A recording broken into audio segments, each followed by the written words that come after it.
বিলাল যখন আযান দিত, বিলালের আযান শুনে বাইতুল মামুরে ফেরেশতা নামাজে দাঁড়িয়ে যেত। বিলালের আযান শুনেই জমিনে নাই আল্লাহর শানে পৌঁছে যেত। ইয়া রাসূলুল্লাহ, ইয়া হাবিবাল্লাহ, আপনার বিলাল সারারাত ধরে চোখের পানি ঝরিয়েছে, আল্লাহর কাছে কান্নাকাটি করেছে। আল্লাহ জানিয়েছে বিলাল যতক্ষণ পর্যন্ত না আযান দিবে ততক্ষণ পর্যন্ত বলবেন হযরত বিলাল ইশারের নামাজ দিন করে আর পড়তে চাই না। মসজিদের নববীতে বিলাল সিজদায় পড়ে চোখের পানি ছেড়ে দিয়ে বলে, আল্লাহ, ও রব, আল্লাহ, তোমার বন্ধু আমাকে মুয়াজ্জিনের দায়িত্ব থেকে বিরত থাকার কথা বলেছে। অপরাধ তো আমার নয়, আমি তো ইচ্ছা করি কোনো অপরাধ করি না। আমার জিদটা খাটো হয়ে গেছে কি করে তুমি তো ভালো জানো। হে আমার রব, আপনি আযানকে পরিবর্তন করে আমি যেভাবে আযান দিই এইভাবে আপনি হুকুম করে দেন, তোমার জিহ্বাকে ঠিক করে দেন। বিলাল চোখের পানি ঝরায়। আল্লাহর নবীর ওই মসজিদে নববী কবর কিরাত পাকা ছিল না, এরকম টাইলস করা মুজাহিদ করা ছিল না, খেজুরের পাতার সামনে মাটির ওই মুজাহিদ করা। হযরত বিলাল কাঁদতে কাঁদতে ফজর হয়ে যায়। চোখের পানিতে মসজিদে নববীর ওই মুজাহিদ করা ওই মাটি ভিজে কাদা হয়ে যায়।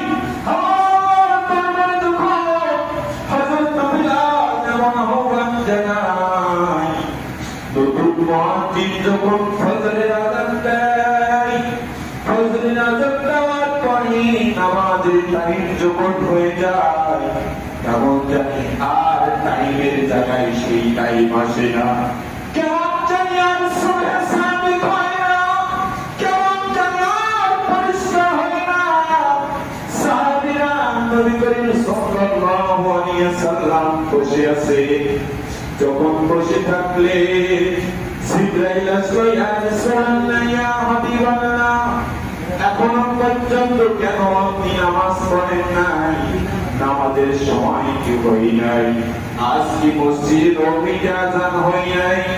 আল্লাহর নবী বললেন, ভাই জিবরাইল, আযান তো হয়ে গেছে, আযান হয়ে যাওয়ার পরে আমি নামাজের জন্য আজকে বসে আছি, কিন্তু সময় তো আর হয় না, সুবহে সাদিক তো আর হয় না, আর তো পরিষ্কার হয় না।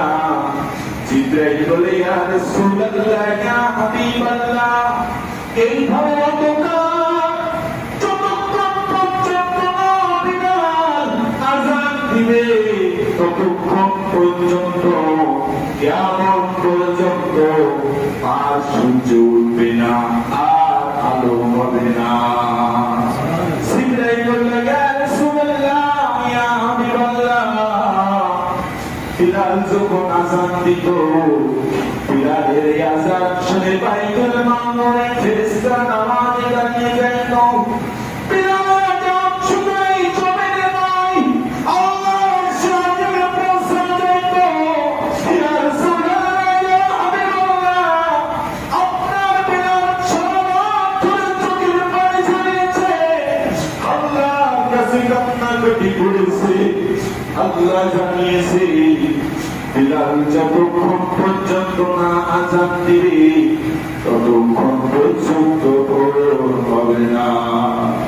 আল্লাহ নবী বিলালকে ডাকতেন, বিলাল, আয় আয় বিলাল, আযান দাও, আযান দাও। হযরত বিলাল আযান দিতে শুরু করলেন। যেই না আযান দিল, আবার সুবহে সাদিক হয়ে নামাজের টাইম হয়ে গেল।